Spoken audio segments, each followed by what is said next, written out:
My hands won't stop trembling as I fasten the clasp of my mother's pearl necklace, the same one she wore to my own wedding 43 years ago. The mirror in the bridal suite reflects a woman I barely recognize, cheeks flushed with excitement, eyes bright with unshed tears, silver hair perfectly curled by the stylist Emma insisted on hiring for me. "You deserve to be pampered too, Mom," she'd said, squeezing my weathered hands in her smooth young ones. The scent of gardenias drifts through the open window of the Victorian mansion's bridal suite, mixing with the expensive perfume Emma's maid of honor sprayed too liberally. I can hear the soft rustle of silk and tulle as the bridesmaids flutter around my daughter like colorful butterflies, adjusting her train, touching up her lipstick, whispering excited compliments.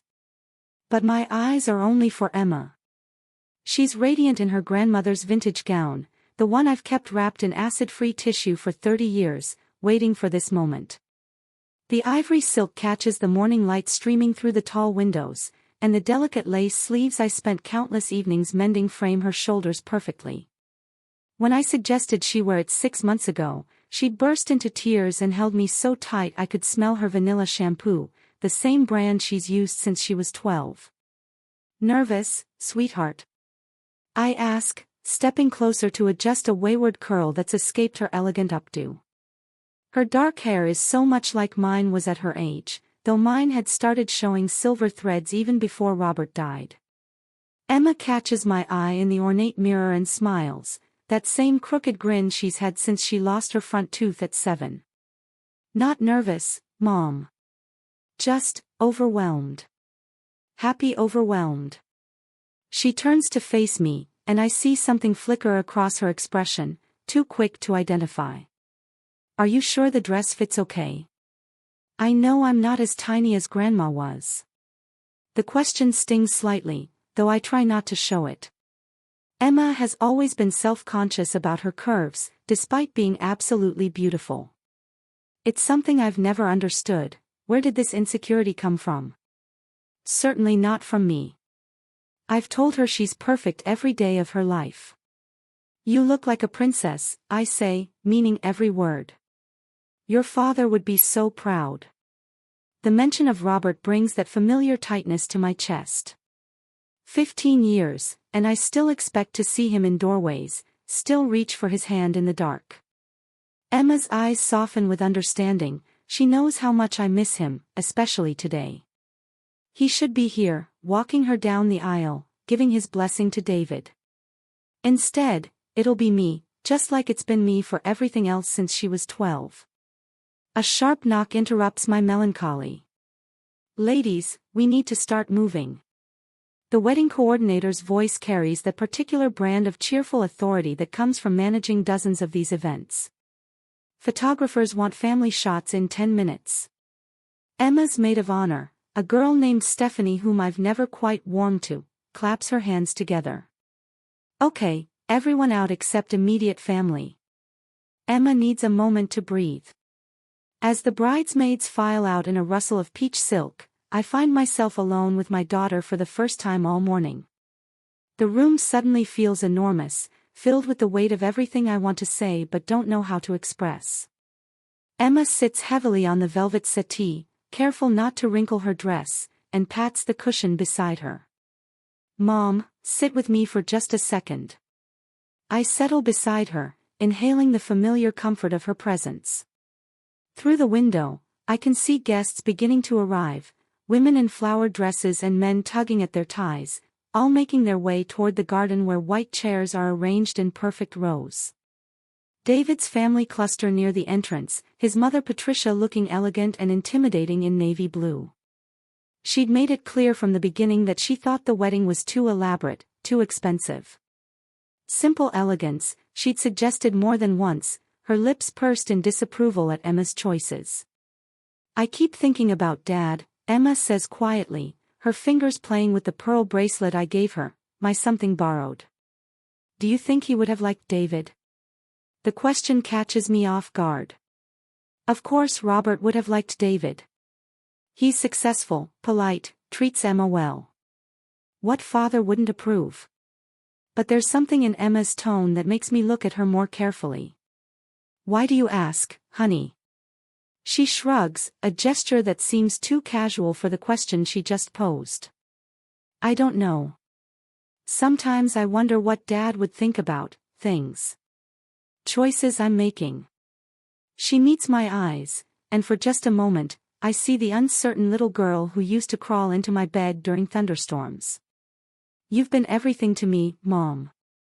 Father and mother both. I just hope I haven't leaned on you too much. My heart swells with such fierce love I can barely breathe. Emma Rose Patterson, you listen to me. I take her hands in mine, feeling the slight tremor in her fingers. You have never been too much. You've been my greatest joy, my proudest accomplishment. Leaning on each other is what families do. She smiles, but it doesn't quite reach her eyes. Before I can ask what's troubling her, another knock sounds on the door. Time for pictures, the coordinator calls. Emma stands, smoothing her dress with practiced movements.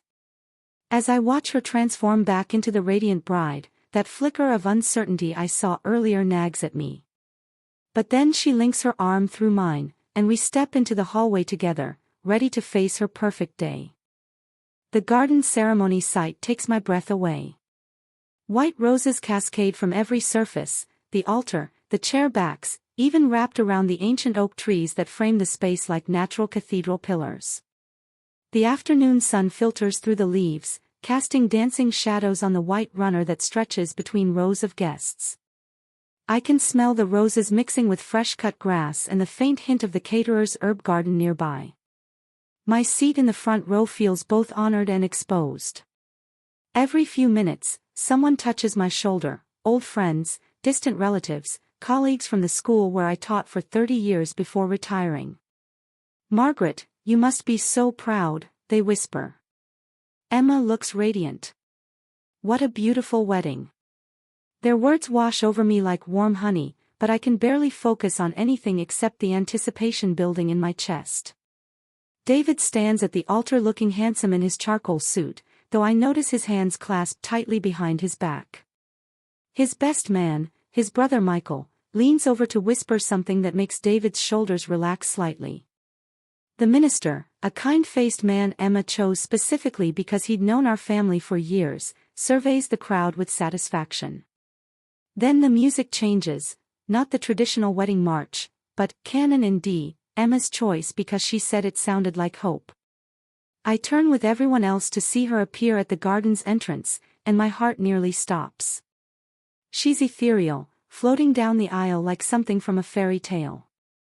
But it's not just her beauty that makes me catch my breath, it's the confidence in her step, the joy radiating from her face, the way she nods at friends and family with such genuine happiness. This is my daughter, the baby I rocked through countless sleepless nights, the toddler who insisted on wearing tutus to the grocery store, the teenager who came to me with every broken heart in triumph. When she reaches me, she pauses. This wasn't part of the rehearsal. Emma leans down and kisses my cheek, her veil brushing my shoulder like butterfly wings. I love you, Mom, she whispers, just for me. The ceremony itself passes in a blur of beautiful words and exchanged rings. David's vows are sweet, if a bit generic, promises of partnership and devotion that could apply to any bride. But when Emma speaks, her voice carries across the garden clear and strong. David, you've shown me what it means to be truly seen and valued, she begins, her eyes locked on his face. But before I make these promises to you, I need to acknowledge the woman who taught me how to love. My breath catches. This isn't what we rehearsed. Emma turns toward me, and suddenly every eye in the garden follows her gaze. My mother, Margaret Patterson, has been my rock, my anchor, and the strongest woman I've ever known. She raised me alone after my father died, working 2 jobs to make sure I never felt like I was missing anything. She taught me to be independent, to be kind, and to never settle for less than I deserve. Tears are streaming down my cheeks now, and I can hear sniffles from other guests. Even Patricia, David's usually stoic mother, seems moved. Mom, every good thing about me came from you. Every achievement, every moment of joy, every ounce of strength I have, it all comes from your love and sacrifice. I wouldn't be the woman David fell in love with if you hadn't shown me what real love looks like every single day of my life." The applause is thunderous. People are openly crying, standing to look at me with such warmth and admiration that I feel overwhelmed. David is smiling too, nodding at me with what looks like genuine appreciation. Even his father, usually so reserved, gives me a small salute. But it's Emma's face that holds me.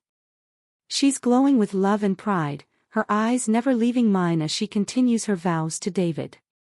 In this moment, I feel like the luckiest mother in the world. Every sacrifice, every worry, every sleepless night of the past 28 years, it was all worth it for this moment. As the minister pronounces them husband and wife, and David kisses his bride, I press my handkerchief to my eyes and think about Robert. He's here somehow, I know he is. He's seeing our daughter on her perfect day, seeing how she's grown into this incredible woman. When Emma and David walk back down the aisle as husband and wife, Emma breaks away from her new husband for just a moment to hug me tight. "Thank you for everything, Mom," she whispers in my ear. "For being the best mother anyone could ask for." I hold her close, breathing in her happiness, memorizing the feel of her in my arms. "I love you so much, sweetheart. Now go be happy." As they continue down the aisle, guests throwing rose petals and cheering, I watch my daughter begin her new life. My heart is so full I think it might burst. This is what I've worked for, dreamed of, prayed for, Emma's happiness. And seeing her radiant face, her confident stride beside her new husband, I know I've succeeded. The receiving line forms, and suddenly I'm surrounded by well-wishers again. Emma's old teachers from elementary school, neighbors from when she was small, college friends I've watched grow up alongside her. Everyone wants to congratulate me, to tell me how beautiful the speech was, how proud I should be. "You raised an incredible daughter," says Mrs. Chen, who taught Emma piano for 6 years. "That tribute to you, I've never seen anything so moving at a wedding."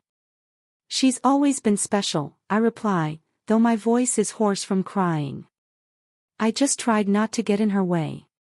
As the crowd begins to move toward the reception area, I notice Patricia standing with a group of David's relatives. She's smiling, but something about her expression makes me pause. When she catches me looking, she approaches with her usual composed grace. "That was quite a speech," she says, her tone neutral. Emma certainly has strong feelings about family.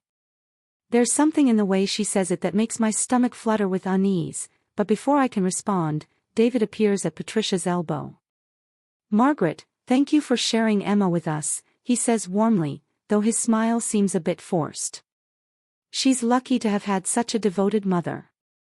Again, that word, devoted, carries a weight I can't quite identify. But then Emma appears, her face flushed with excitement, and all my concerns evaporate. "Mom! Come on, they need us for pictures before the light changes." As she pulls me toward the photographer, I push away the tiny voice of worry trying to whisper in the back of my mind. This is Emma's day, and it's perfect. Nothing else matters. The reception tent glows like something from a fairy tale. Thousands of tiny white lights are strung from the ceiling, creating a canopy of stars above the round tables draped in ivory linen. The centerpieces, white roses mixed with eucalyptus, fill the air with their sweet perfume, though it's occasionally overwhelmed by the rich scent of the prime rib being carved at the buffet station. The band Emma hired plays softly in the background, a mix of jazz standards and contemporary songs that somehow work perfectly together. I move through the crowd like I'm floating, still high from Emma's speech during the ceremony. Every few steps, someone stops me to rave about my daughter's beautiful words. My cheeks hurt from smiling, but I can't seem to stop. This is what pure joy feels like, watching your child shine, seeing all your hopes and dreams for them come to life. "Margaret." My sister Carol appears at my elbow, her face glowing with pride. I'm still crying from Emma's speech. Good Lord, that girl knows how to make everyone reach for their tissues. I know, I laugh, dabbing at my own eyes with the handkerchief I've been carrying all day. I had no idea she was planning that. Nearly gave me a heart attack, the good kind. Carol squeezes my arm. You raised her right, Maggie. Robert would be so proud of both of you today. The mention of my late husband brings that familiar pang, but it's gentler today, wrapped in gratitude rather than grief. I scan the tent until I spot Emma at the head table, laughing at something David's brother just said. She catches my eye and waves, her wedding ring catching the light. Mrs. Patterson. A young woman approaches hesitantly, one of David's relatives, though I can't remember her name from the introductions. She looks to be in her early 20s, with David's dark hair but a softer, more open expression than his mother's side of the family typically displays. Please, call me Margaret, I say, extending my hand. I'm Sarah, David's sister. She shakes my hand with surprising firmness. I just wanted to tell you how much Emma's speech meant to me. She glances around as if checking to see who might be listening. I wish I had a relationship like that with my mother. The comment surprises me. Patricia seems like a devoted mother, albeit a reserved one. I'm sure your mother loves you very much, dear. Sarah's smile is rueful. Love, yes. But not like yours and Emma's. You can see how much you two care about each other. It's special.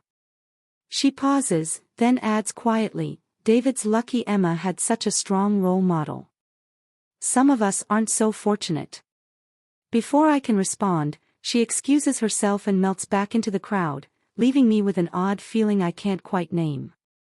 There's something about the way she said it, and the way she glanced toward Patricia, that suggests family dynamics I'm not privy to. The band strikes up, The Way You Look Tonight, and I watch as David leads Emma onto the dance floor for their first dance as husband and wife. She's changed into her reception dress, a shorter, more playful version of her ceremony gown that shows off the strappy heels I helped her pick out during one of our many shopping trips. David holds her close, spinning her gently, and she throws her head back and laughs. They look happy, someone says beside me. I turn to find Patricia, elegant as always in her navy blue dress, watching the dancing couple with an expression I can't quite read. They do, I agree. Emma's been glowing all day. She's very expressive, Patricia says, and again there's something in her tone that makes me glance at her more carefully. That speech during the ceremony was quite emotional. It was beautiful, I say, wondering why she sounds almost critical. I had no idea she was planning it. Yes, I could tell you were surprised. Patricia sips her champagne, her eyes still on the dancing couple. David's never been one for public displays of emotion. It's interesting to see how different families express affection. The comment feels loaded somehow, but before I can parse it, the song ends and Emma rushes over to us. Mom! It's time for our dance. She's breathless with excitement, her cheeks flushed. They're about to play our song. Our song, In My Daughter's Eyes, by Martina McBride. I chose it when Emma was 16 and we danced to it in the kitchen while making dinner, both of us crying by the end. She insisted on including it tonight, despite David's initial suggestion that they skip the parent dances to keep things moving. As the opening notes play, Emma takes my hands and leads me onto the dance floor. The reception tent fades away, the other guests become a blur, and it's just the two of us, mother and daughter, swaying to the music that always makes us both emotional. I meant every word I said today, Mom, Emma whispers as we dance. About you being my rock. I don't know what I would have done without you all these years. You would have been just fine, I whisper back, though my throat is tight with emotion. You're the strongest person I know. I learned from the best. She pulls back to look at me, and her eyes are bright with unshed tears. I hope someday I can be half the mother to my children that you've been to me. The song seems to end too quickly, and as we hug tightly in the center of the dance floor, I hear the genuine applause from the guests. When we separate, I'm surprised to see several people wiping their eyes, including Sarah, David's sister, who gives me a small smile from across the room. But as Emma returns to David's side, I notice him lean down to whisper something in her ear. Her expression changes slightly, not unhappy, exactly, but more guarded. When I catch her eye, she smiles quickly, but it doesn't quite reach her eyes like it did moments before. "Beautiful dance," Patricia says, appearing beside me again. "Very touching." Emma certainly isn't shy about showing emotion, is she? There's definitely something sharp in her voice now, though she's still smiling. "What do you mean?" "Oh, nothing negative," Patricia says quickly. "It's just interesting to see how some families are more demonstrative than others. David's always been quite independent. We raised him to stand on his own 2 feet, make his own decisions." She pauses, watching as Emma laughs at something one of the bridesmaids said. "I suppose different approaches work for different children." The implication hangs in the air between us, that somehow Emma isn't independent, that my closeness with her is a failing rather than a strength. I feel my cheeks warm with a mixture of confusion and defensiveness. "Emma is incredibly independent," I say, keeping my voice level. "She has her own career, her own apartment, her own life. We're close because we choose to be, not because she needs me to make her decisions." "Of course," Patricia says smoothly. "I didn't mean to suggest otherwise. It's just that some young people benefit from more space to grow into their marriages. Clean breaks from childhood dependencies can be so healthy." Before I can respond, David appears at his mother's side. "Mom, Aunt Helen's looking for you," he says, though his eyes are on me rather than Patricia. "Something about the gift table." As Patricia excuses herself with a tight smile, David lingers for a moment. "Margaret, thank you again for everything you've done for Emma. And for welcoming me into your family." "Of course, David. I'm so happy you two found each other." He nods, but there's something in his expression, not unkind, but distant somehow. "I hope you know that Emma and I are committed to building our own life together. Our own traditions, our own way of doing things." The statement seems oddly formal for a wedding reception, but before I can ask what he means, Emma bounces up to us, slightly breathless from dancing. "What are you two talking about so seriously?" she asks, slipping her arm through David's. "Just telling your mom how much we appreciate everything," David says, his tone warmer now. "Right, Margaret?" "Right, I agree, though something feels off about the entire exchange." As the night continues, I try to shake the uneasy feeling that's been growing since my conversation with Patricia. The reception is beautiful, Emma is radiant, and everyone seems to be having a wonderful time. But I can't escape the sense that undercurrents are flowing beneath the surface, subtle tensions I don't understand. When I catch Emma alone at the dessert table later, sampling the wedding cake we spent 3 afternoons choosing, I decide to ask directly. "Sweetheart, is everything okay? You seem a little tense." Emma looks up, a forkful of vanilla cake halfway to her mouth. "Tense? No, I'm not tense. Why would I be tense? This is the happiest day of my life." But her response comes too quickly, too bright, and I notice she doesn't quite meet my eyes. "I just want to make sure you're happy, honey. Really happy." For just a moment, her composed expression wavers, and I see something flicker across her face, uncertainty. Fear. But then she smiles and reaches over to squeeze my hand. "I'm perfect, Mom. Everything is perfect. Stop worrying so much." As she walks away to rejoin her new husband, I'm left standing by the dessert table with the distinct feeling that despite all the joy and celebration, something is very wrong. I just can't figure out what. The reception is winding down, though the band continues playing softly as guests linger over coffee and the last pieces of wedding cake. The fairy lights overhead cast everything in a warm, golden glow, but I find myself feeling oddly detached from the celebration, as if I'm watching it through glass. My feet ache in these new shoes, navy blue pumps I bought specifically to match my dress, and I've been carrying my small clutch purse so tightly that my knuckles are starting to cramp. I'm making my way back from the ladies' room when I hear voices coming from behind the gift table, partially hidden by a large arrangement of white roses and baby's breath. The tone stops me in my tracks, urgent, hushed, with an undercurrent of tension that cuts through the ambient party noise. "Can't keep doing this, Emma. It's not healthy." David's voice. I freeze, instinctively stepping closer to the floral arrangement, though I know I shouldn't be listening. "Doing what?" Emma's voice sounds strained, different from the joyful bride I've been watching all evening. "Being grateful to my mother. Loving her. Being so dependent on her approval. Look, I understand you two are close, but boundaries are important in marriage." My mother explained. Your mother explained what, exactly? There's an edge to Emma's voice I rarely hear, the same tone she used when she was 16 and fighting with me about curfew.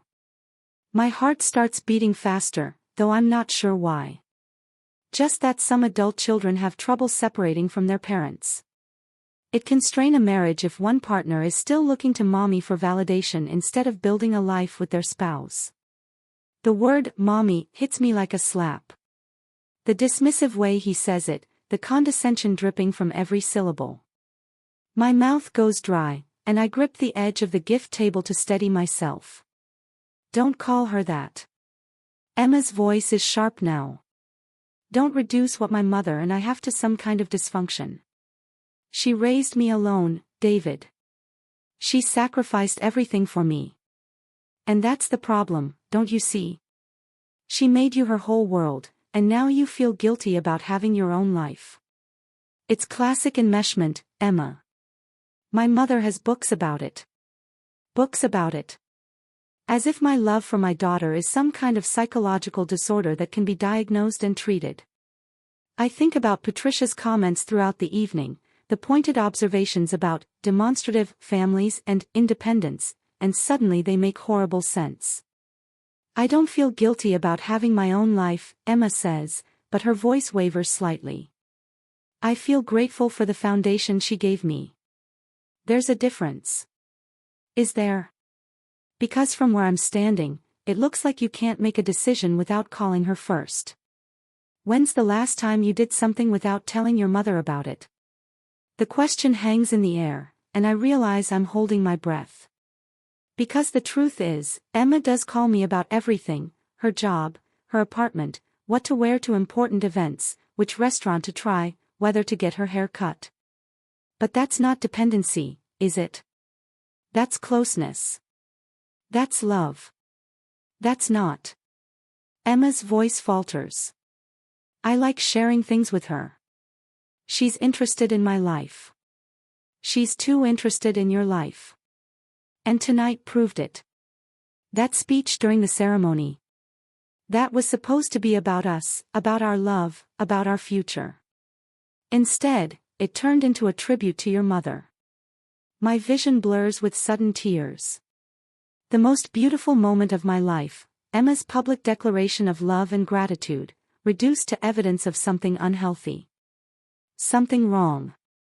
The speech was beautiful, Emma says, but she sounds less certain now. It was inappropriate. We're supposed to be starting our own family now, Emma. That means putting our marriage first, not your relationship with your mother. I hear footsteps approaching and quickly step away from the gift table, my heart pounding so hard I'm afraid people can hear it. I grab a glass of water from a passing server and try to look casual, but my hands are shaking so badly I nearly drop it. "Mrs. Patterson. Are you all right?" Sarah, David's sister, appears at my elbow, her young face creased with concern. "You look pale." "I'm fine, dear. Just tired. It's been a long day." But my voice sounds hollow even to my own ears. Sarah glances around, then leans closer. "Did something happen?" You look upset. I want to tell her what I overheard, want to ask if this is what David's family really thinks of me, that I'm some kind of overbearing mother who can't let go. But what would be the point? It's Emma's wedding day, and I won't be the one to ruin it. Just emotional, I manage. You know how mothers get at weddings. Sarah nods, but her expression remains troubled. My family can be intense sometimes. Don't take everything they say to heart, okay? You raised an amazing daughter. Anyone can see how much you love each other. Before I can respond, David and Emma emerge from behind the gift table. Emma's cheeks are flushed, and she's smoothing her dress with nervous gestures. David's arm is around her waist, but his smile looks forced when he sees me. Margaret. There you are. Emma was just saying she should probably get ready to throw the bouquet soon. Of course, I say, though my voice sounds strange to my own ears. Whatever you think is best. Emma looks at me sharply, as if she's hearing something different in my tone. Mom? Are you okay? I'm wonderful, sweetheart. This has been the most beautiful day. The lie comes easily, practiced from years of putting Emma's needs before my own discomfort. But as we move toward the crowd gathering for the bouquet toss, I catch David whispering something to his mother. Patricia nods and glances at me with what I can only describe as satisfaction. The look of someone whose plan is working perfectly. Emma positions herself at the front of the group, her bouquet of white roses and eucalyptus raised above her head. She looks over her shoulder, scanning the crowd until she finds me, and gives me that radiant smile that's lit up my world for 28 years. This one's for you, Mom, she calls out, just like she used to when she'd score a goal in soccer or nail a difficult piano piece. She tosses the bouquet, and it arcs through the air in a perfect spiral, landing directly in my surprised hands. The crowd cheers and laughs, and Emma rushes over to hug me, her eyes bright with delight. I knew it, she says, squeezing me tight. You caught it perfectly. But over her shoulder, I see David's expression, not joy or amusement, but something that looks remarkably like annoyance. As if even this small gesture, this moment of connection between mother and daughter, is somehow wrong. As the reception officially ends and guests begin saying their goodbyes, I help Emma bustle her dress for the car ride to the hotel. My fingers work automatically, fastening the small buttons and loops that will keep her train from dragging, but my mind is churning with David's words. Enmeshment. Dependency. Inappropriate. Is that really how he sees our relationship? How his family sees it? Emma has always been independent. She moved out at 22, built her own career, made her own friends. Yes, we talk every day, but that's because we enjoy each other's company. That's because we love each other. Isn't it? As Emma and David drive away in their decorated car, heading to the hotel before tomorrow's flight to their honeymoon in Italy, I wave until the taillights disappear around the corner. The night air is cool against my skin, carrying the scent of roses and the lingering smell of the citronella candles that kept the mosquitoes at bay. I should feel tired but content, the way I always imagined I'd feel after Emma's wedding. Instead, I feel hollow, as if someone has scooped out my insides and left only uncertainty behind. Beautiful wedding, Patricia says, appearing beside me as we watch the car disappear. I'm sure they'll be very happy once they settle into married life. There's something in the way she emphasizes settle into that makes my skin crawl. I'm sure they will be, I reply, though my voice sounds far away. It's always an adjustment, she continues, learning to put your spouse first. Some young people have to work harder at that than others. She walks away before I can respond, leaving me standing alone in the garden where just hours ago, I was the proudest mother in the world. Now I'm not sure what I am anymore. I wake up the next morning feeling like I've been hit by a truck. My body aches from yesterday's festivities, my feet are blistered from those new shoes, my back is stiff from all the hugging and posing for pictures, and there's a persistent headache pounding behind my eyes. But underneath the physical discomfort is something worse, a gnawing anxiety that's been growing since I overheard David and Emma arguing behind the gift table.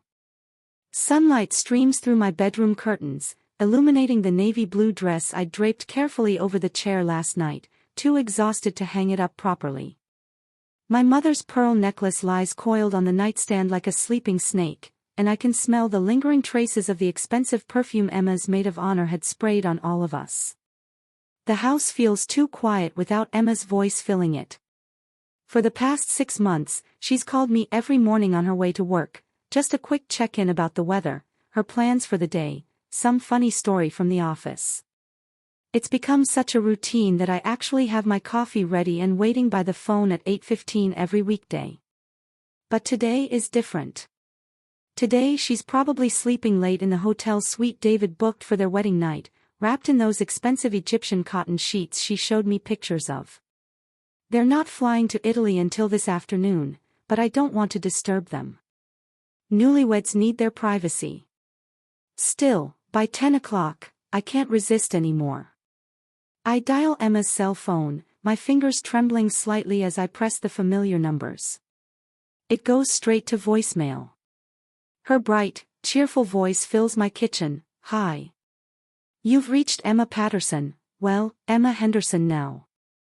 I can't come to the phone right now, but leave a message and I'll call you back as soon as I can. Emma Henderson." The name sounds strange, foreign. For 28 years, she's been Emma Patterson, my Emma. Now she's someone else's. "Hi, sweetheart," I say after the beep, trying to keep my voice light. "Just wanted to say good morning and tell you again how beautiful yesterday was. Have a wonderful time in Italy, and call me when you can. I love you." I hang up and immediately feel foolish. Of course her phone is off, she's on her honeymoon. She's probably too busy being blissfully happy with her new husband to think about calling her mother.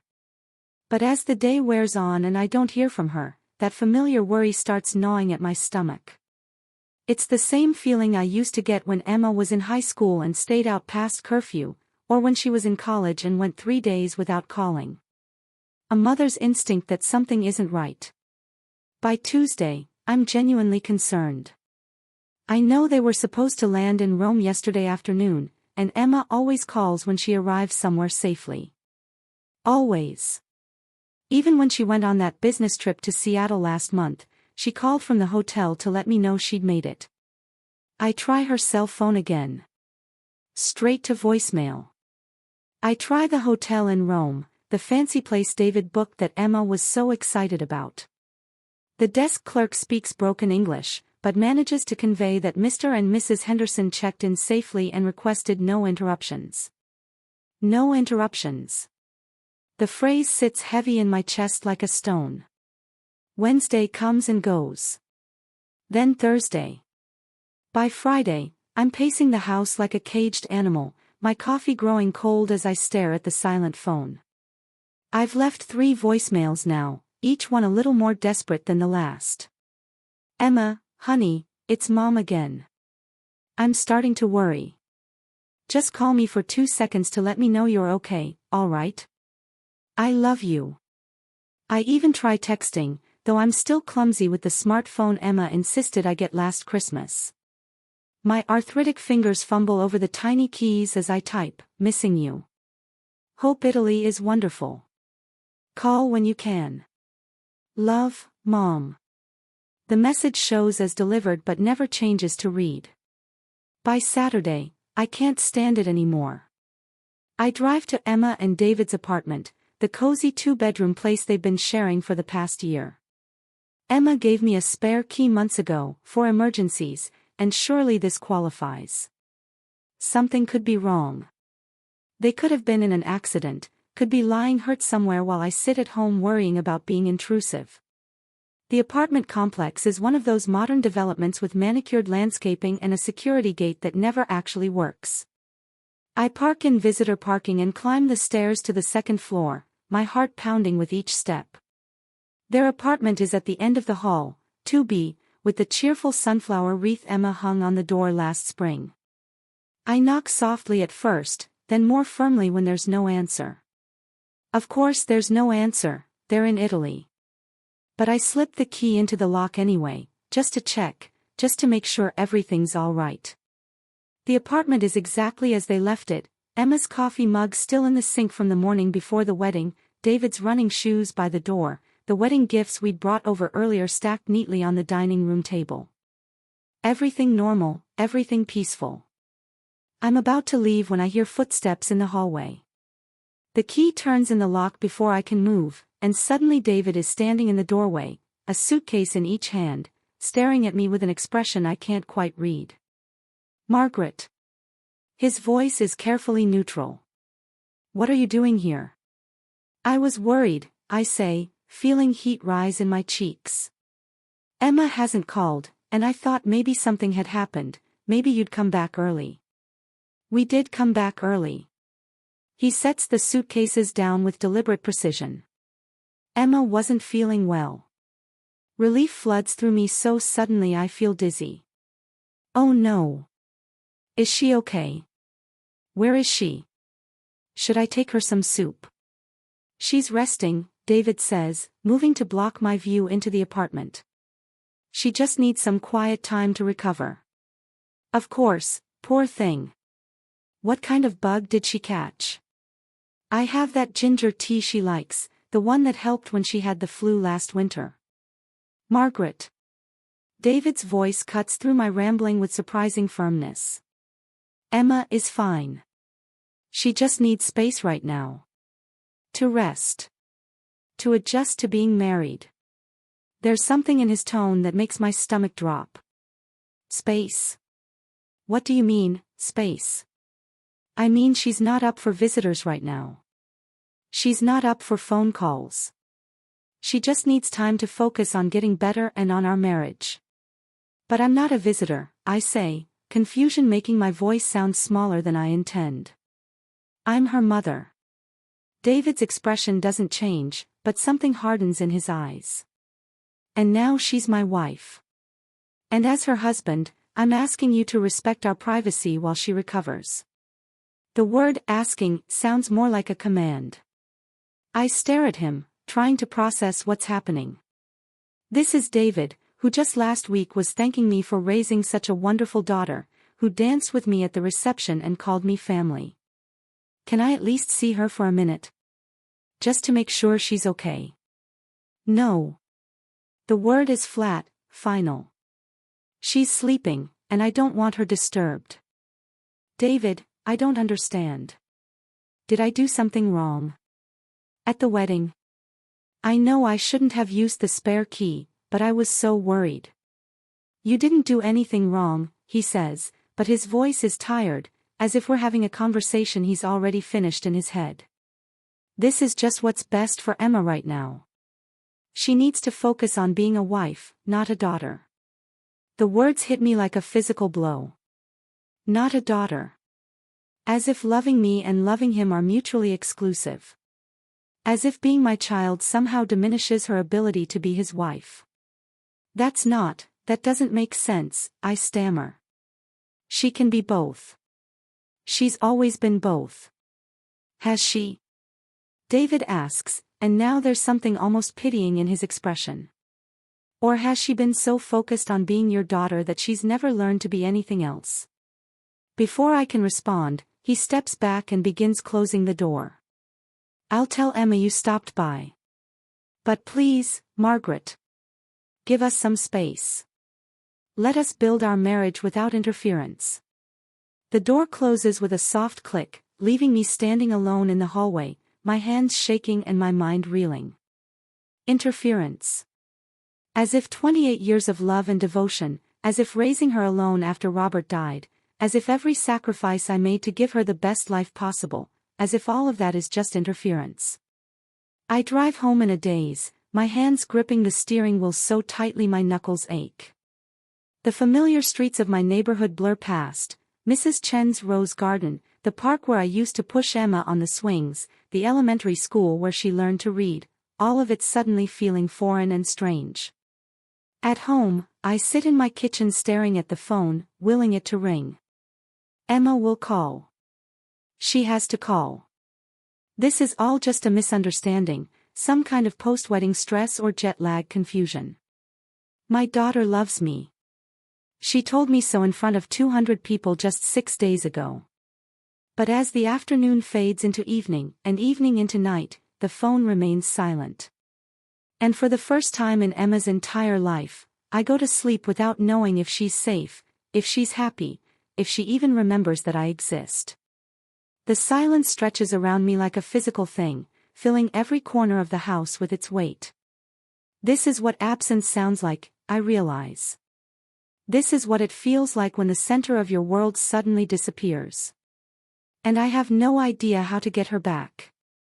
The next 2 weeks pass in a blur of increasingly frantic attempts to reach Emma.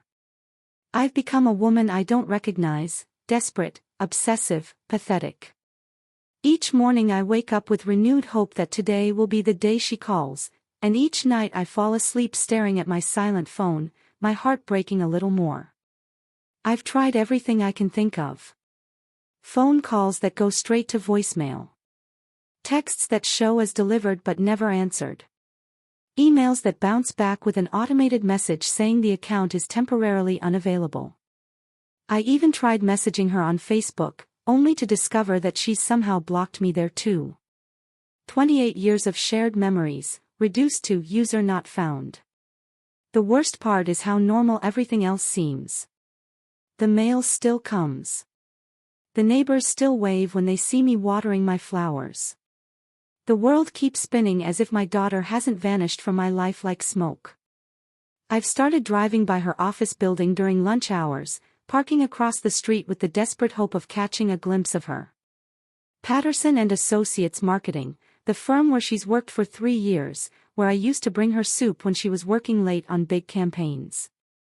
I know her routine by heart. She always goes to the little cafe on the corner for a turkey sandwich and iced tea at 12:30. But she never appears. On Wednesday, I finally work up the courage to go inside. The receptionist, a young man with carefully styled hair who I've met several times at Emma's office parties, looks uncomfortable when he sees me. Mrs. Patterson. Hi. How can I help you? I was hoping to see Emma for just a minute, I say, trying to sound casual despite the fact that my palms are sweating. I know she's busy, but I have something for her. It's not entirely a lie. I do have something, a care package I've been putting together with all her favorite things. Her preferred brand of throat lozenges in case she's still fighting that bug David mentioned. A new book by her favorite author. The special vanilla candles she likes from the boutique downtown. All the little things I used to surprise her with just because I love her. I'm sorry, Mrs. Patterson, the receptionist says, his voice gentle but firm. Emma's not, she's not available for visitors right now. Is she here, though? I mean, is she at work today? He glances nervously at the stairs leading to the second floor, then back at me. I really can't. I'm not supposed to discuss employee schedules with non-employees. Non-employees. As if I'm some stranger off the street instead of the woman who drove Emma to her job interview 3 years ago, who helped her pick out the suit she wore, who celebrated with champagne when she got the position. Could you just tell her I stopped by? I ask, hating how small my voice sounds. Could you tell her that her mother was here and would really like to talk to her? His expression softens with what looks like pity. I'll make sure she gets the message. But I can tell from his tone that he won't. Or maybe he will, and Emma will just ignore it like she's ignoring everything else from me. I drive home through neighborhoods that used to feel familiar and safe, but now everything looks different somehow. The trees seem too bare for late spring, the houses too closed up and unfriendly. I park in my driveway and sit in the car for a long time, staring at the front door I've walked through thousands of times with Emma beside me. Inside, the house echoes with her absence. I find myself gravitating toward her old bedroom, which I've kept exactly as she left it when she moved out 6 years ago. The walls are still painted the soft yellow we chose together when she was 14, sunshine yellow, she called it, because it made her happy even on cloudy days. Her high school diploma hangs in a frame next to her college graduation photo. There's the bookshelf filled with all the novels we used to read together, from Charlotte's Web, when she was 8, to Pride and Prejudice, when she was 16. The desk where she did homework while I helped with math problems and proofread her essays. I sit on her old bed, the white daybed with the trundle that used to be perfect for sleepovers, and try to understand what's happening.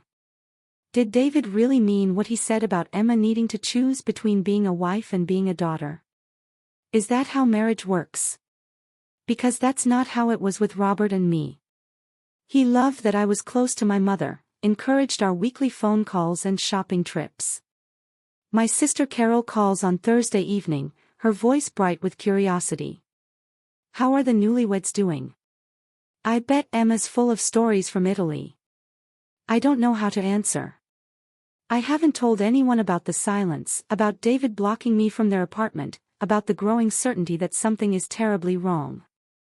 How do you explain that your daughter, your best friend, your entire world, has apparently decided you no longer exist? They're settling in, I manage. You know how it is with newlyweds. Oh, absolutely.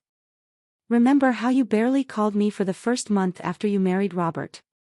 I was so jealous of all the time he was taking up. Carol laughs. But don't worry, she'll remember she has a mother soon enough. Especially when she starts wanting to redecorate that apartment of theirs.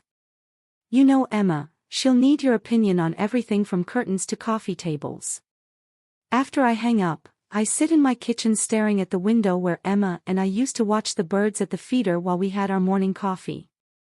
The feeder is empty now, I forgot to fill it this week, and even the birds have stopped coming. By Friday, I'm desperate enough to try something I never thought I'd do. I call David's office. Henderson Architecture, this is Jennifer speaking. Hi, Jennifer. This is Margaret Patterson, Emma Henderson's mother. I was hoping to speak with David for just a moment. There's a pause. Oh. Hold on please. I'm put on hold for what feels like forever, listening to generic jazz music while my heart pounds. Finally, David's voice comes on the line, professional and cool. Margaret. What can I do for you? David, I'm worried about Emma. I haven't heard from her in over 2 weeks, and I just want to make sure she's okay. If she's still sick, maybe I could help. Emma is fine, he interrupts. She's just busy adjusting to married life. This is normal, Margaret. This is healthy. But she's never gone this long without calling me. Never. Even when she had the flu last winter and could barely talk, she still texted me to let me know she was okay. That's exactly the problem. His voice is patient but firm, like he's explaining something to a child. Emma has been so dependent on your approval that she's never learned to handle things on her own. The doctor we've been seeing agrees that some distance is necessary for her emotional growth. Doctor? What doctor? Emma's seeing a doctor. Is she sicker than you told me? A therapist, Margaret. We're in couples counseling to help Emma work through some dependency issues that are affecting our marriage. The words hit me like a slap. Dependency issues. As if loving your mother is some kind of mental illness that needs to be cured. David, I don't understand. At the wedding, Emma seemed so happy. She said I was her rock. And that's exactly what we're working on. Emma needs to learn that I'm her rock now. That's what marriage means, cleaving to your spouse, not your parent.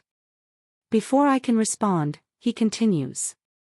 Look, Margaret, I know this is hard for you. But Emma is an adult, and she's made the decision to focus on our relationship right now. Please respect that. Can I just talk to her? For 5 minutes. Just to hear her voice and know she's okay. No. The word is final. That wouldn't be helpful for her healing process right now. Emma will reach out when she's ready. The line goes dead, leaving me holding a silent phone and staring at my reflection in the kitchen window. The woman looking back at me is someone I barely recognize, hollow-eyed, desperate, pathetic. Healing process. As if 28 years of love is some kind of wound that needs to be healed. I spend the weekend in a daze, moving through my house like a ghost. I find myself picking up the phone to call Emma a dozen times, my fingers automatically dialing her number before I remember that she won't answer.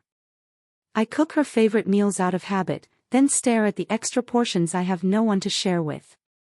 On Sunday, I'm sitting in my garden, mechanically deadheading the roses Emma helped me plant last spring, when Mrs. Chen from next door appears at the fence. "Margaret, dear, you look tired. Are you feeling all right?" I want to tell her everything, about the wedding, about David's strange behavior, about Emma's complete disappearance from my life. But how do you explain something you don't understand yourself? "Just adjusting to Emma being married," I say instead. "You know how it is when children leave home." Mrs. Chen nods sympathetically. "My daughter barely called for the first year after her wedding. I thought she'd forgotten she had a mother. But now she calls twice a week and brings the grandchildren over every Sunday. Give it time, dear. Love always finds a way back home." But as I watch her return to her own garden, I can't shake the feeling that this is different. This isn't normal newlywed adjustment or busy schedules or even hurt feelings that will heal with time. This feels like a door closing. Like a deliberate, calculated amputation of me from Emma's life. And I have no idea how to stop it from happening. 6 weeks. It's been 6 weeks since Emma vanished from my life, and I'm falling apart in ways I never imagined possible. The woman who once taught high school English to rowdy teenagers, who managed a household budget and raised a daughter alone after her husband's death, that woman has been replaced by someone who can't remember if she's eaten lunch or why she's standing in the grocery store holding a can of Emma's favorite soup. My blood pressure machine beeps insistently from the kitchen counter, reminding me it's time for my evening reading. Dr. Reeves wasn't pleased at my last appointment, 180/95, the highest it's ever been. "Stress can be a killer, Margaret," he said, writing yet another prescription I probably won't remember to take. The pill bottles line my kitchen windowsill like little white soldiers, their labels blurring together: blood pressure, sleep aid, and Tacid for the constant burning in my stomach. I haven't been sleeping. Not really. I doze fitfully in Emma's old bed most nights, surrounded by her childhood photos and the stuffed elephant she named Peanuts when she was 4. The mattress still smells faintly of her vanilla perfume from her last visit home, and I find myself pressing my face into the pillow, trying to capture what's left of her presence. The house creaks around me at night, settling into itself with sounds that never bothered me before. But now every noise makes me think someone's trying to get in, or worse, that Emma might be standing at the door, needing me, while I'm too far away to hear her knock. I've stopped answering the phone when Carol calls. What would I tell her? That I've become the kind of mother who drives past her daughter's apartment at odd hours, hoping to catch a glimpse of her shadow in the window? That I've started conversations with Emma's photo like she's sitting right there? That sometimes I forget she's gone and set 2 places at the dinner table? My friends from the teacher's lounge have tried reaching out. Linda Morrison stopped by last week with a casserole, her kind eyes taking in my uncombed hair and the newspapers piling up on the porch. "Margaret, honey, you look thin. Are you eating?" I wanted to tell her the truth, that food tastes like cardboard, that I forget mealtimes because time has lost all meaning without Emma's calls to anchor my days. Instead, I smiled and thanked her for the casserole, which is still sitting untouched in my refrigerator. "I'm fine," I said, the lie coming easier each time. "Just adjusting." But Linda's expression told me she wasn't fooled. None of them are. I see the looks they exchange at the grocery store, the whispered conversations that stop when I approach. The neighborhood is small enough that everyone knows everyone else's business, and apparently my business is that I'm the sad old woman whose daughter got married and forgot she existed. The worst part is the doubt that started creeping in like poison. What if David is right? What if I was too dependent on Emma, too involved in her life? I replay every interaction, every phone call, every piece of advice I gave her, looking for signs of the manipulation David claims existed. Was it wrong to call her every morning? We both enjoyed those conversations, or I thought we did. Was it controlling to help her pick out clothes for job interviews, to bring her soup when she was sick, to celebrate her victories like they were my own? These seemed like normal mother things, loving mother things. But maybe I don't know what normal looks like. Maybe 28 years of single motherhood warped my perspective. Maybe Robert would have seen the boundaries I apparently crossed, would have pulled me back before I became whatever David thinks I am. Enmeshed. Codependent. Toxic. The words echo in my head during the long, sleepless nights. They've taken root in my mind like weeds, choking out the confidence I once had in my relationship with Emma. Because if our love was really as pure as I believed, why would she choose David's version of events over mine? Why would she cut me out so completely unless there was truth in his accusations? I find myself standing in front of the bathroom mirror some mornings, studying the face looking back at me, searching for signs of the monster David sees. The woman who loved too much, who held too tight, who suffocated her daughter with devotion disguised as love. Maybe Emma is better off without me. Maybe this silence is actually her freedom, and the kindest thing I can do is disappear from her life completely. Let her be the independent woman David wants her to be, unencumbered by a needy, overbearing mother who never learned to let go. The thought makes my chest tight with panic, but it also brings a strange kind of relief. If I'm the problem, then at least there's a solution. If I'm the poison in Emma's life, then removing myself might cure her. I sit in my empty kitchen, watching the bird feeder that's been empty for weeks, and wonder if this is how it feels to die while you're still breathing. This gradual erasure of yourself, piece by piece, until there's nothing left but the space where love used to live. The park is exactly as I remember it, the same wooden swing set where Emma used to pump her little legs until she could almost touch the sky, the same oak tree where we carved her initials when she turned 10. I come here sometimes now, when the walls of my house feel like they're closing in, when I need to be somewhere that holds memories of us being happy. It's a Tuesday afternoon, and the playground is mostly empty except for a young mother pushing her toddler on the baby swings. The sight should make me smile, it always used to, but now it just reminds me of all the grandchildren I might never meet, all the moments I might never share with Emma's future family. I'm sitting on our old bench, the one with RP plus MP forever, still faintly visible where Robert carved it during our dating days, when I see her walking across the grass. Sarah, David's sister, looking younger than her 23 years in jeans and a Georgetown University sweatshirt. She spots me and hesitates, glancing around as if checking to see if anyone's watching. Mrs. Patterson. She approaches slowly, her expression uncertain. I thought that was you. Sarah. I try to smooth my hair, suddenly aware of how I must look, unkempt, hollow-eyed, like the crazy old woman I'm afraid I'm becoming. How are you, dear? I'm okay. She sits beside me on the bench, leaving careful space between us. How are you doing? Since the wedding, I mean. The question is so simple, but it breaks something open inside me that I've been holding closed for weeks. Before I can stop myself, tears are streaming down my cheeks, and I'm sobbing like a child in front of this young woman I barely know. I'm sorry, I gasp, fumbling for the tissues I've learned to keep in every pocket. I'm so sorry, you don't need to see this. No, it's okay. Sarah's voice is gentle, and she moves closer, placing a tentative hand on my shoulder. I was hoping I'd run into you, actually. I've been worried about you. Worried about me? I look at her through my tears, confused. Why? Sarah glances around again, then leans closer. Because I know what my family is like. And I know what they're capable of when they decide someone is a threat. The words send a chill down my spine. Threat? I don't understand. Can we get coffee? Sarah asks suddenly. Somewhere private. There are things you need to know about what's been happening to Emma. 20 minutes later, we're sitting in a corner booth at the small cafe downtown, the one Emma and I used to frequent when she was in high school. Sarah stirs her latte nervously, her eyes darting to the door every few minutes. I shouldn't be doing this, she says quietly.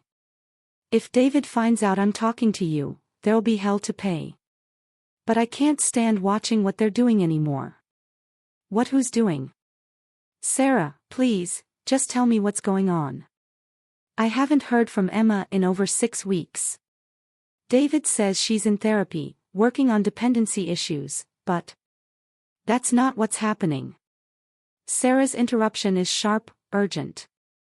Margaret, they've been working on Emma for months. Since before the engagement, actually. My mother and David, they planned this. My coffee cup freezes halfway to my lips. Planned what? The separation. Getting Emma to cut contact with you.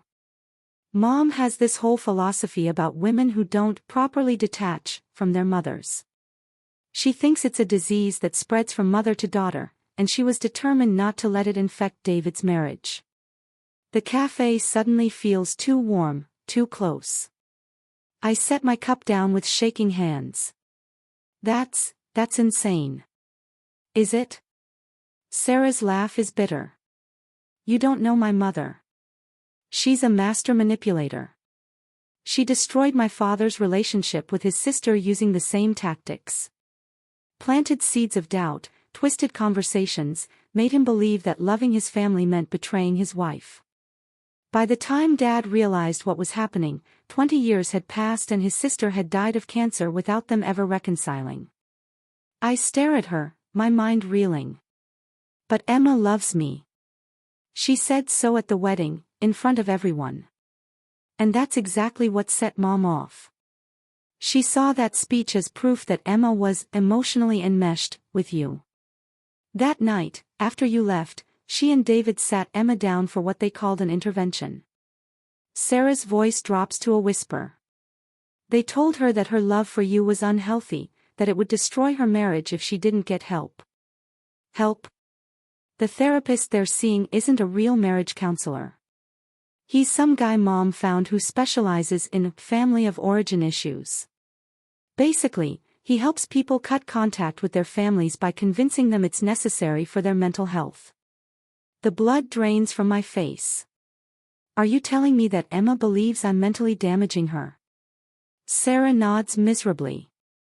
They've convinced her that every loving thing you ever did was actually manipulation. That you raised her to be dependent on you so you could control her life. They've reframed your entire relationship as abusive. The word hits me like a physical blow. Abusive. 28 years of bedtime stories and scrape-knee kisses, of helping with homework and celebrating achievements, of staying up all night when she had pneumonia and working 2 jobs to pay for her college, all of it rewritten as abuse. But that's not. Emma knows better. She knows I love her. She's confused, Sarah says, her voice thick with emotion. She cries all the time, Margaret. She asks about you constantly, but then David reminds her that missing you is just proof of how unhealthy the relationship was. It's like they've brainwashed her. I lean back in the booth, feeling like I might be sick. How do you know all this? Because Emma calls me sometimes, late at night when David's asleep. She's lost, scared, grieving for you but convinced that grief is wrong. Mom has her believing that real love means letting go, that healthy daughters don't need their mothers. Could you tell her I love her? That I'm not trying to control her, I just want her to be happy.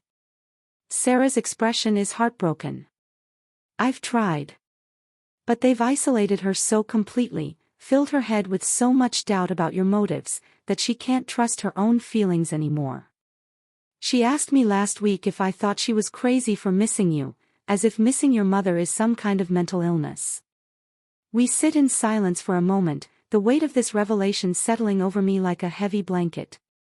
My daughter, my bright, confident, loving daughter, has been systematically convinced that our relationship is toxic. That I am toxic.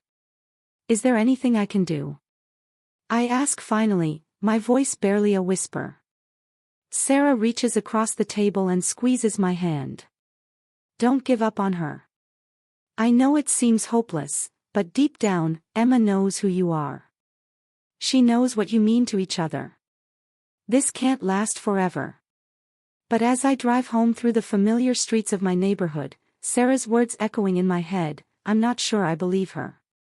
Because if love can be so easily rewritten as manipulation, if devotion can be transformed into abuse with just the right words from the right people, then maybe nothing I thought I knew about my relationship with Emma was ever real at all. Sarah's apartment smells like vanilla candles and old building mustiness. She opens her laptop with trembling hands. These are emails between my mother and David from the past year, she says. Going back to before the engagement. I read with growing horror as Patricia systematically dissects every interaction she witnessed between Emma and me. My helping Emma choose her engagement dress becomes controlling her major life decisions. Our daily phone calls are evidence of emotional dependency. Patricia outlines a detailed strategy for helping Emma develop healthy boundaries that reads like a military campaign. When Emma mentions missing her mother, one email advises, redirect her attention to how this constant preoccupation with Margaret prevents her from being fully present in your relationship. The messages from their honeymoon show David reporting back like a spy. Emma crying because she misses me. Emma wanting to call me. David following his mother's advice to redirect these impulses. The most devastating message, Emma broke down tonight. She's confused about why missing her mother feels wrong when it never used to. I think we're making progress. Dr. Brennan isn't even a licensed therapist, Sarah says. He's some guy mom found who runs support groups for adult children of narcissistic parents. He has Emma convinced that your love was never real. They've convinced my daughter that I'm a narcissist, that 28 years of genuine love were elaborate manipulation. They're erasing you, Sarah says simply. From Emma's life, from her memories, from her identity. I'm standing in my kitchen at 2 a.m., staring at the bottle of sleeping pills Dr. Reeves prescribed. The pills are small and white, deceptively innocent, looking for something that could end so much pain. My phone buzzes. Sarah's name appears. Margaret. David's out of town, and Emma called me an hour ago, completely hysterical. She's at my apartment now. Sarah pauses. Margaret, she's asking for you. After months of silence, Emma wants to see me. I look at the pill bottle, at the option I was seriously considering, and feel something shift inside me. 20 minutes later, I'm outside Sarah's building. Emma is curled on the futon in an oversized sweater, gaunt and hollow-eyed. When she sees me, she makes a sound that's part sob, part relief. Mom. I pull her into my arms, and she collapses against me. They keep telling me that missing you means I'm sick, but I can't stop missing you. I dream about you dying and wake up screaming. You're not sick for missing me, sweetheart. Missing people you love is normal. Sarah shows Emma the emails. I watch my daughter's face change from confusion to recognition to fury. They planned this, she whispers. Before we were even married, they were planning to take you away from me. I'm going to fight for us, Mom. For our relationship. And if David can't accept that, then maybe he's not the man I thought I married. Morning sun filters through my kitchen window as I arrange white roses from my garden. Emma's car door slams outside, her timing still perfect, arriving just as the coffee finishes brewing. Mom. I brought reinforcements. She appears carrying a baby carrier, glowing with health again. Margaret, meet your granddaughter. Lily Rose Henderson Patterson. The hyphenated last name makes my throat tight with emotion. Emma's way of reclaiming the identity she'd been pressured to abandon. I gather my granddaughter into my arms, marveling at her tiny fingers and serious dark eyes. Hello, beautiful girl. I'm your Grandma Margaret. The relationship between Emma and David has been complicated this past year. Screaming matches, real couples counseling, long conversations about trust and manipulation. He's trying, Emma always says. He genuinely believed his mother was helping me. Patricia still sends passive-aggressive birthday cards about healthy boundaries. Emma reads them aloud to me, and we laugh at the absurdity. You know what I realized? Emma says, watching me rock Lily. They tried to convince me that needing you was weakness. But watching you with her, seeing the love in your eyes, this is what real strength looks like. This is what real love looks like. She pauses, her voice thick with emotion. You really are my rock, Mom. You always have been. And now you get to be hers too. Through the window, I see the garden blooming around us, proof that love, when genuine, can survive even the most calculated attempts to destroy it.